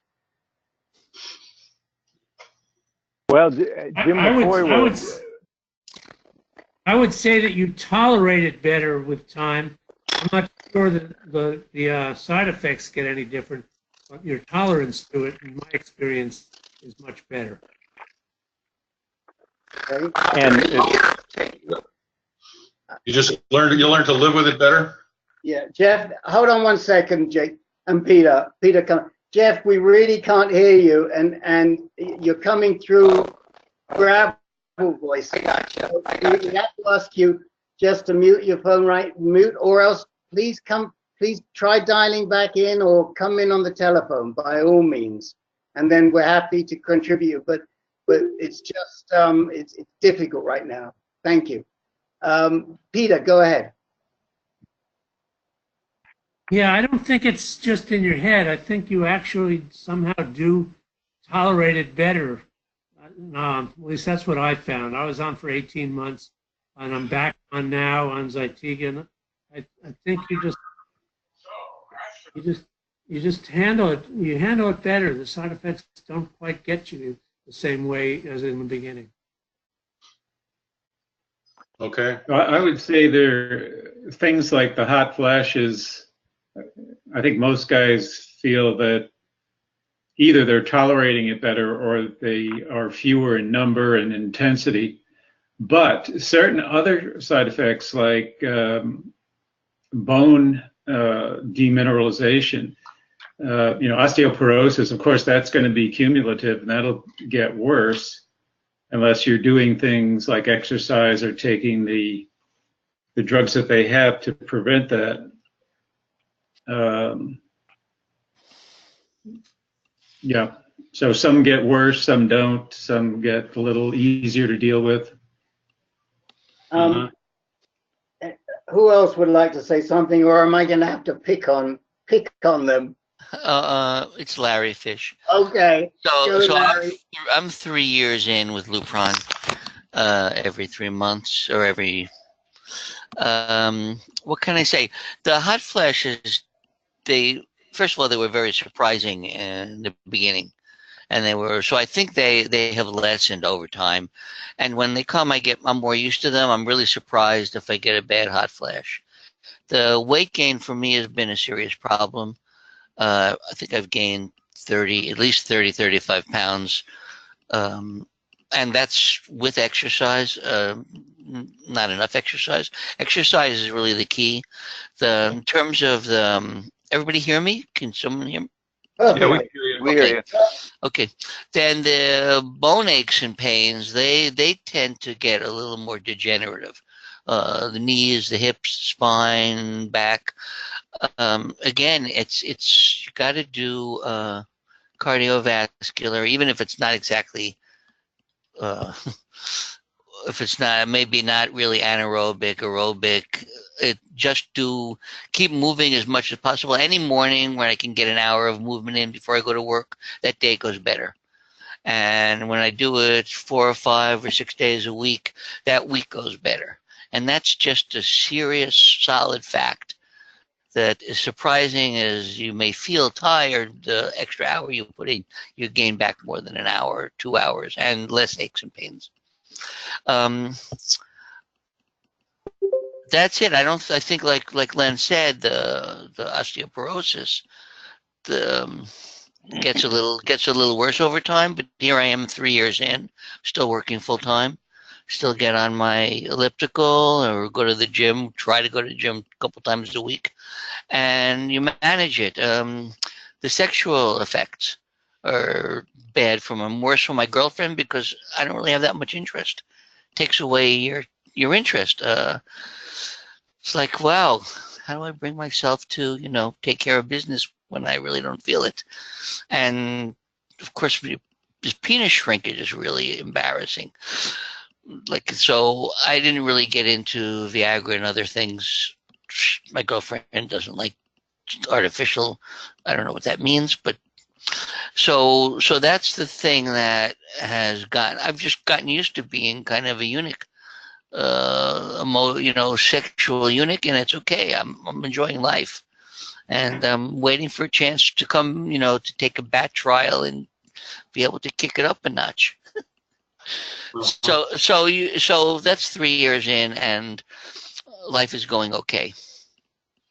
So I want to say a couple of things, and I'll tell you about my experience. But I think there is a reason to use some of these ED drugs because they do minimize the loss of sexual performance. What the lack of testosterone does is take away your libido. It doesn't take away your physical capacity to perform. But if you don't have any interest, then it's hard to get it up. And we all agree, we know that. At the same time, if you can, those who do retain more or that suffer from less erectile dysfunction than those who don't do anything. So, you know, there are some things that you can do, and there are some men, around 10 to 15% of men, who don't lose their libido totally. I spoke to one yesterday, and I know that I didn't totally lose my libido. I lost some interest, but I certainly didn't lose all my interest. But at the time, I didn't know that you got to keep, you know, working the muscle. That wasn't part of my knowledge back when I was on Lupron. Now, I did Lupron pool for 2.5 years, and I did find that it was cumulative, very much so. For me, it got progressively worse, and I was exercising every day.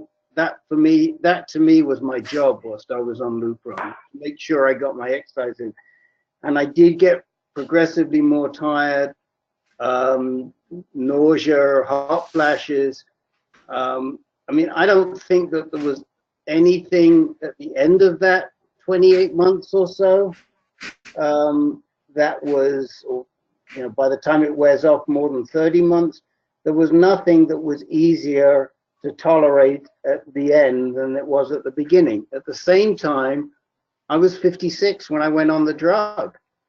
And I think the younger you are when you go on the drug, the harder it is. And younger men always have a tougher time than older men. So, yeah. So, I mean, this has been noted.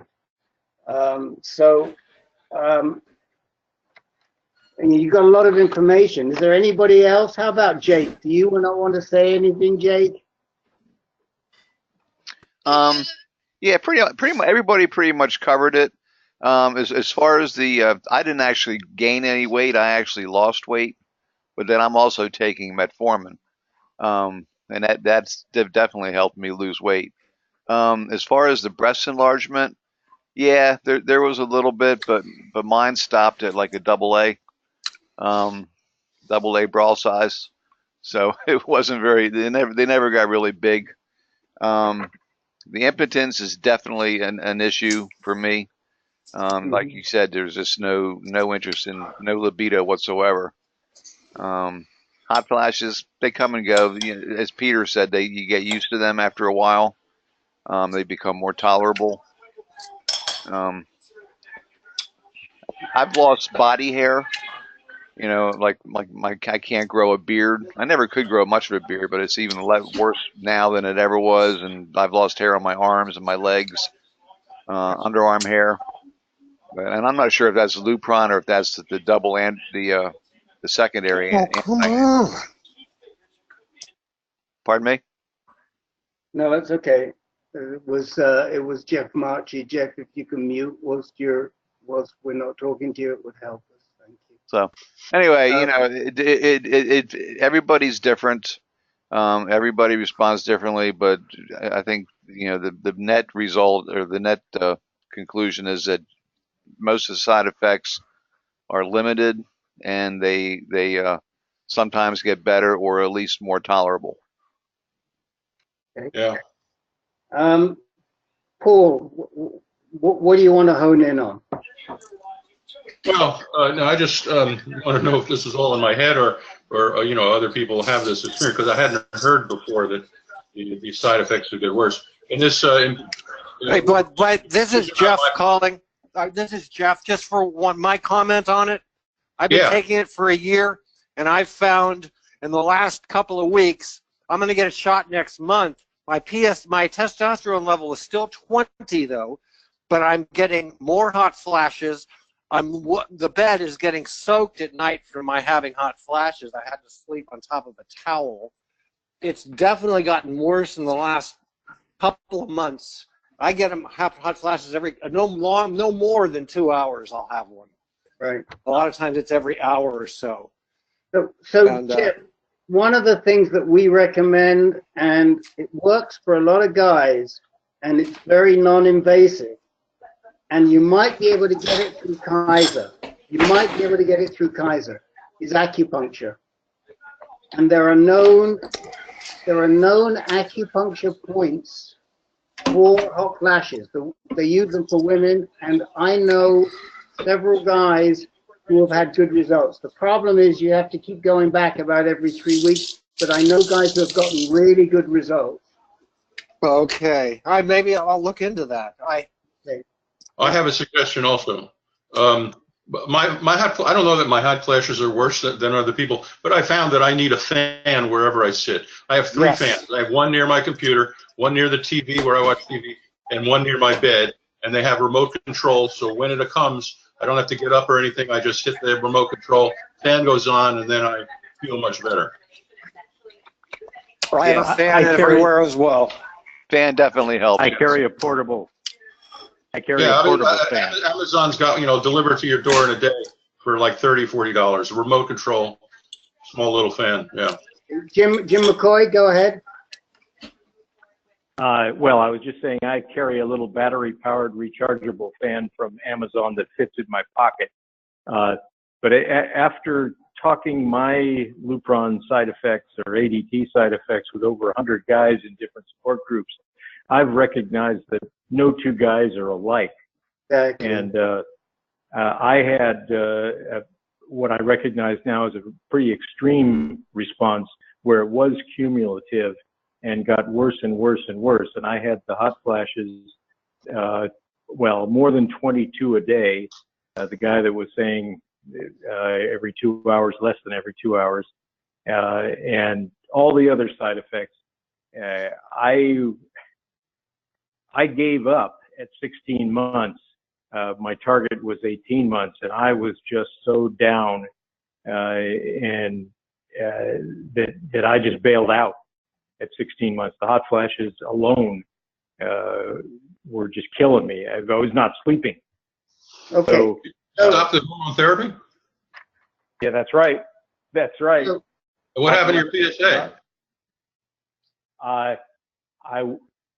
It went undetectable. It stayed down. It has taken almost 2 years for it to come back above, just slightly above the undetectable limit.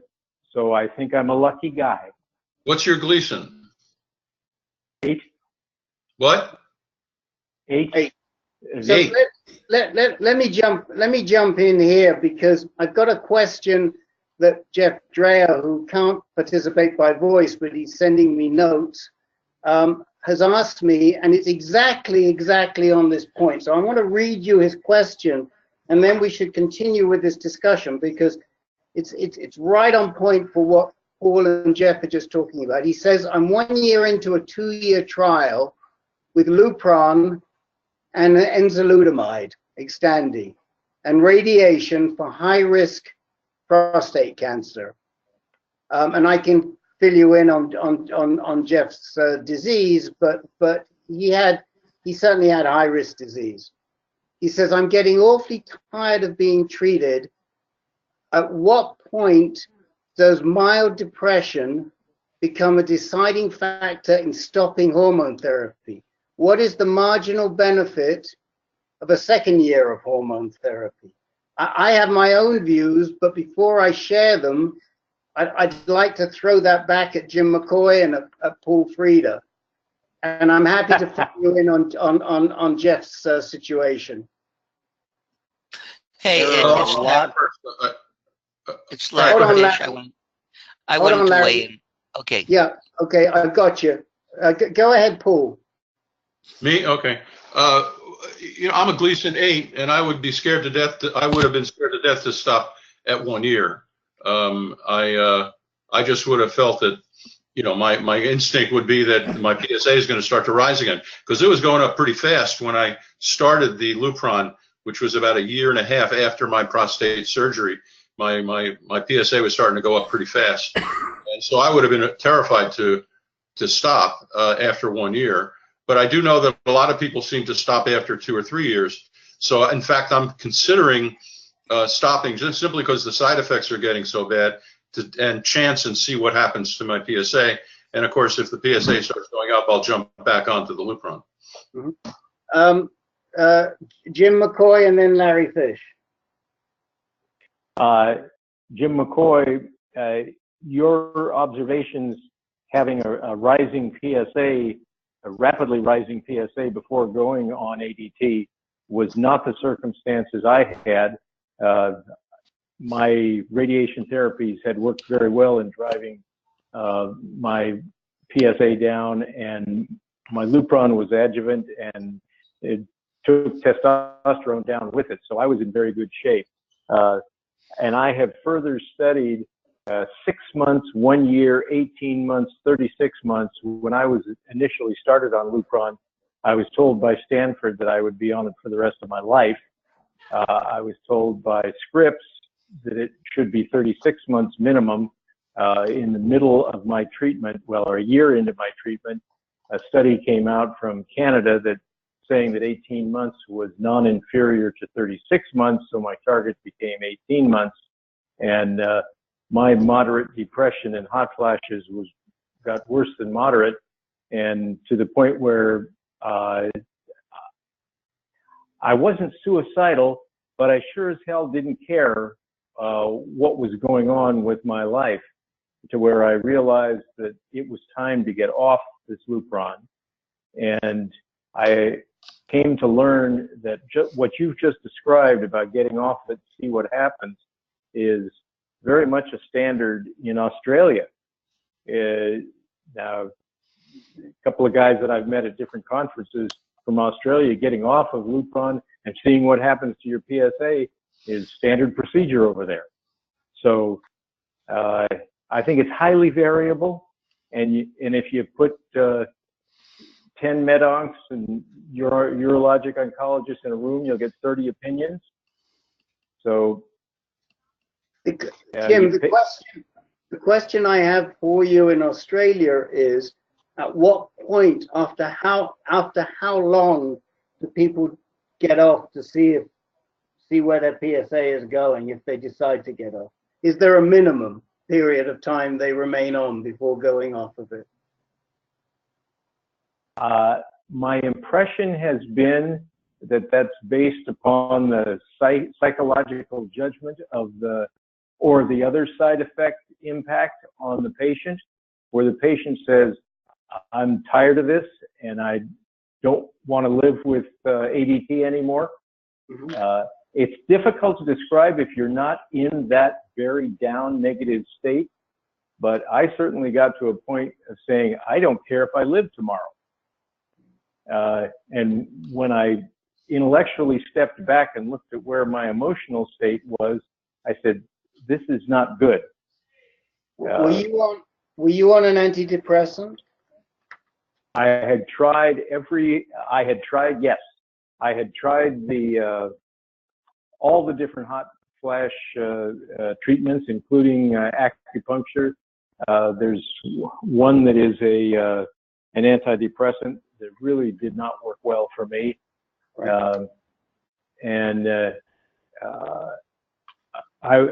I was basically living with fans as my only defense against hot flashes. Were you on an antidepressant for the depression that was being generated by the hormone therapy, as opposed to an antidepressant to help you control the hot flashes? I was prescribed an antidepressant to control the hot flashes. I was not prescribed and did not seek treatment for depression from the Lupron. Okay. So one of the things that I personally would do, and kind of did, was that I'd been on an antidepressant before I was diagnosed. I mean, I have a lot of genetic depression in my family, and I actually doubled my dose. But again, we can't give medical advice, but I can tell you that an antidepressant can make a heck of a lot of difference if you can find one, from my personal experience, if you can find one that works for you. And the fact is that most men who are on hormone therapy are going to suffer more depression than they did before they went on hormone therapy. And so there's nothing wrong or weak about seeking out an antidepressant if you have the flu, you take aspirin. And if you're on another drug that causes side effects like depression, then think about taking something for it. So I strongly recommend that. Larry Fish, you wanted to throw something in here. Yeah. I just wanted to mention that, what helped me was that I changed my thinking. That I had a severe metastatic disease with metastasis, especially to my hip, where the first step in the morning was I realized how bad my bone pain was and how I was so compromised that I think about Lupron as the thing that keeps me going, the thing that keeps me alive, rather than the thing that. So then I have to deal with the side effects of Lupron, but that's just something you deal with. It's like someone who has a disability of some kind. So I just changed my thinking, and I think, oh my God, I want my Lupron shot because that's what keeps me alive. And the other thing I wanted to say was, you guys only touched about the what you can do about the osteoporosis, that they have some meds, like a doctor suggested, oh, maybe I want to take Xgeva or something like that. That a good idea is to get a bone density. When I went to Dana-Farber for a consult, they said, get a bone density scan. If your bone density seems okay, you don't have to really worry about like osteoporosis and fractures for a while. And before you start taking the Xgeva, which can affect the jawbone and other small bones, just the idea of getting a bone density scan to see where you're at, if you're going to be on this, like you said, 2.5 years and going longer. That's the two things I wanted to mention. Right. Well, I mean, I'll give you my own ideas on this, and these are really my ideas based on what I've seen over the years and working with a lot of men. I truly believe that if you're going to get the most benefit out of being on hormone therapy, you've got to do your best to try and stick it out for at least 18 months, and it can be hard. But I'm familiar with all the studies that Jim McCoy mentioned. The only one he didn't mention, which I'm sure he knows about, was one of the earliest ones that said 28 months is better than 4 months. And that's where that 28-month number came from. And then there was the 18 months not being inferior to 36. There was a study that involved 12 months. I can't remember what the other one was. And in the middle, there was also a study that said 36 months is better than 12 months. That's right. And that came out whilst I was being treated. And I went to Mac Roach, who at the time was the head of radiation oncology at UCSF. And I said, Mac, do you think I should stay on an extra 8 months? I'm on for 28. What should I stick it through to 36? I'll do it if it's going to make a difference. And he wrote back and he said, who knows? He said, because we haven't tested 28 versus 36. And that's about it. We know 18 is as good as 36. The question is 18 as good as 28? Well, they'd have to do that test. But what I have seen is that the people that come off early don't get as good results as the people who stick the course. And for me, if it were me doing it again, I try and stay on for at least 18 months, for whatever that's worth. I would agree with that, Rick. Playing it back in this is Jim McCoy. Playing it back in my mind, hot flashes were an obvious irritant. And I agree very much with the guy that said you only take Lupron when it's keeping you alive. But what really got me was cognitive decline. My brain fog was so bad. I couldn't find words. I couldn't finish sentences. I couldn't hold a concept in my mind. So it's a tough challenge for actively metastatic guys because it is keeping us alive. I know. And listen, even for guys, look, I have a very, very dear buddy that I made through doing this work. who was diagnosed about a year after me, came into the Marin support group. And this guy was a super senior executive at a huge Fortune 500 company that does over $150 billion a year in sales. I mean, this was in an enormous country. And he was private jet level. He could use the private jet. I mean, he was, you know, on the board of their foundation.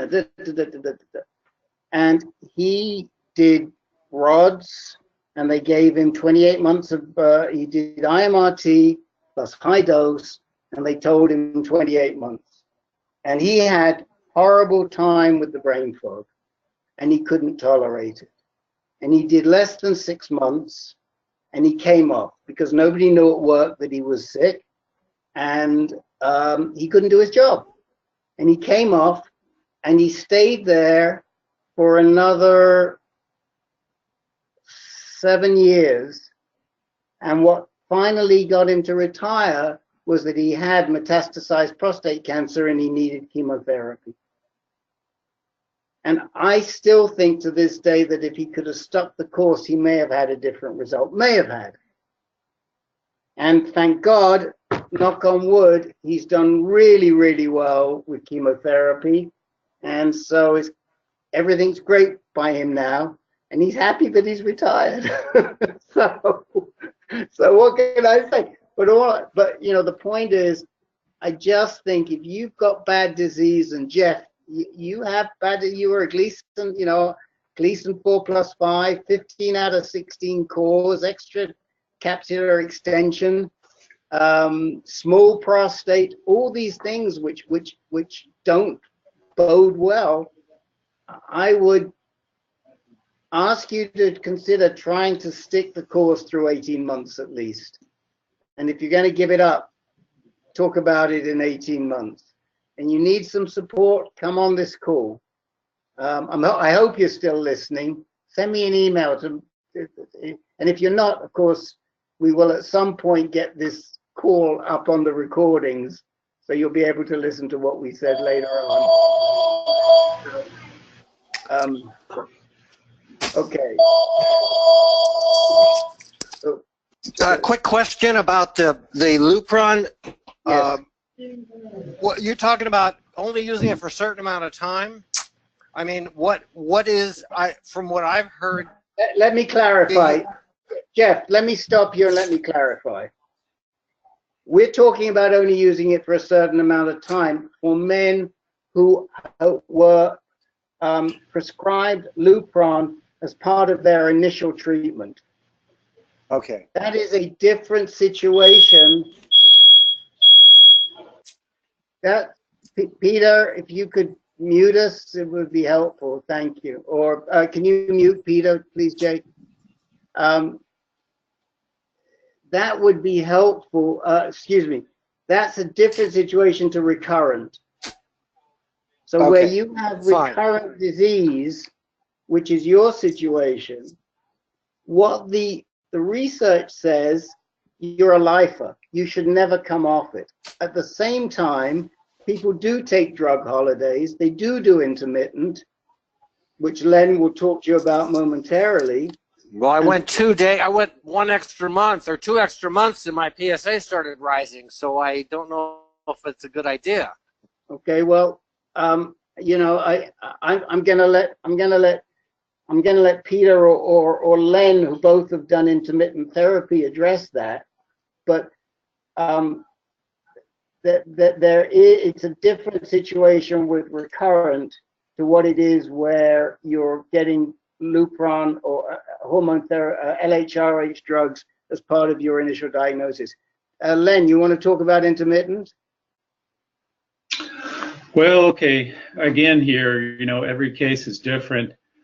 Some guys can go on intermittent therapy, watch their PSA rise, and not panic, and still enjoy their life until they reach a certain PSA level when it becomes obvious that it's time to go back on. A lot of it depends on what your Gleason level is, how aggressive your prostate cancer is. I'm a Gleason 9. I'm on my second cycle of intermittent therapy. Yes, the PSA rose from a low of 0.1 to 0.5, but it's stabilized for the past 6 months at 0.5. You don't worry about it having tumors then start to grow in different parts of your body on your bones as a result of your allowing the PSA to rise, and therefore when you go back on, it's not as effective? I would say I'm that just asking. Yeah, sure. If I learned that I had metastases to the bone, I would definitely go back on. That so far hasn't been the case, or at least Right, but couldn't that cause it to do that? Because by raising the PSA, absolutely. Yes, particularly with a Gleason 9 like myself, it's just a risk I'm willing to take. Is the Gleason score still accessible after you've had the prostate removed? Gleason score is whatever it is from the very beginning. So doesn't matter. Oh, it doesn't change. It doesn't change then. Okay. Well, I don't know. In some cases, people are originally diagnosed with a certain Gleason score, and then later they'll find out it's higher, but that's unusual. Okay. But the answer is it doesn't change. If people find a higher Gleason score, it's because it's based on a bigger sample and better information. So the change comes from a sampling error. But inherently, whatever you see in that tumor will always be a 4+4. A Gleason 4 grade will always be a Gleason 4 grade. A Gleason 5 grade will be a Gleason 5 grade. A 4 doesn't become a 5. A 4 is a 5. Now, you may find that you had some 5 when they take out your prostate and they slice it up. They see the 5, which they didn't see on the sampling. So you become a higher grade. But what I've always been told is that the tumor, the cells themselves don't become, they don't mutate into higher Gleason scores. They hold their Gleason score. And the Gleason score, apparently, from what you're saying, has a direct effect on how aggressive the cancer is? Yes. Okay. I didn't realize that. I hadn't seen that, but then I haven't done enough research, I would say. Thank you. Okay. So we've sort of hit the witching hour. Is there anybody else who would like to speak up that hasn't spoken up, or send me a note who hasn't sent me a note? Okay. So let me just give you some important housekeeping information, if I may, before we finish. April has 5 Mondays and May has 5 Tuesdays. So that screws us up. And the way that screws us up is that we normally have a plenary when there are 5 Mondays. But if we went on our regular schedule in May, the first Monday would be the day before the second Tuesday, so we'd have meetings on successive days. So what I've decided, this was an executive decision, is that we will not have a plenary meeting next Monday, but we will have a regular Tuesday meeting at 3 p.m. next Tuesday on the first Tuesday of the month. So our meetings for May will be the first and third Tuesday and the first and third Monday. And that way we will be spread right the way through the month. I know it sounds weird, but the reason is because the first Monday of the month is not until the 7th next month. Okay? I will be writing, I'll send that out to everybody. I've asked Rob to change the calendar, but it still means that we're going to get a meeting we're going to get 1 meeting a week through May. Yeah, that's great. I really appreciate that because I just saw you guys, and I was able to come into a meeting within 3 or 4 days to get some answers. And having them once a week is really it's critical, I think, for some people. Okay. How long have you been doing this? We've been doing this in some fashion or the other since 2010. I'm just surprised there's so few people here. That's all. Well, we had 1, 2, 3, 4, 5, 6, 7, we had about 16 or 17 people on this call today. Okay, okay. And, you know, at one time, when we had fewer calls, we were up to 30, and it's just too many. It's a squeeze even today, as you heard, to get in and start and finish on time. Anyway, that's the housekeeping news. So I will speak to everybody again next Tuesday, May the 1st. And Brian Heisey, just before you hang up, let me just make sure I have a telephone number for you. I think I do, HYZE. Oh no. You know what, Brian? Send me the best number. Send me the best number to HYZ. Send me the best number to call you on. I do have a number for you. It ends in 7319. Is that the best number? Yeah, that's it. I'll call you. Bye. Goodbye. Oh, Joe. Oh, we have a celebrity guest that just arrived. Yeah, I was going to say. We're talking about when this started, Jeff Marchi.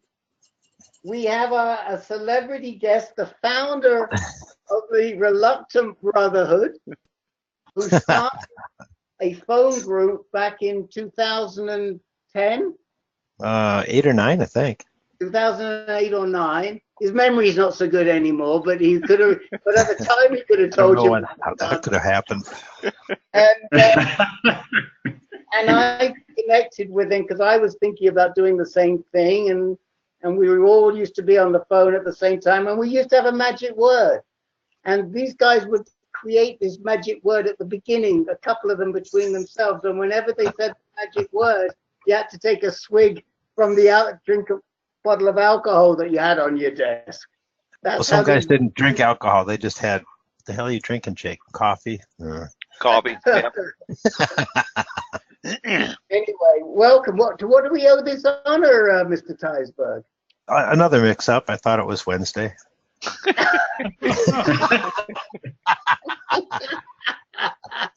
Well, talk about calendar challenged. We all are. Wait till next month. Did you hear what Rick said about next month's schedule, Jet? Well, I heard part of it. Holy shit. I just get this crap figured out, and then he goes and changes everything up.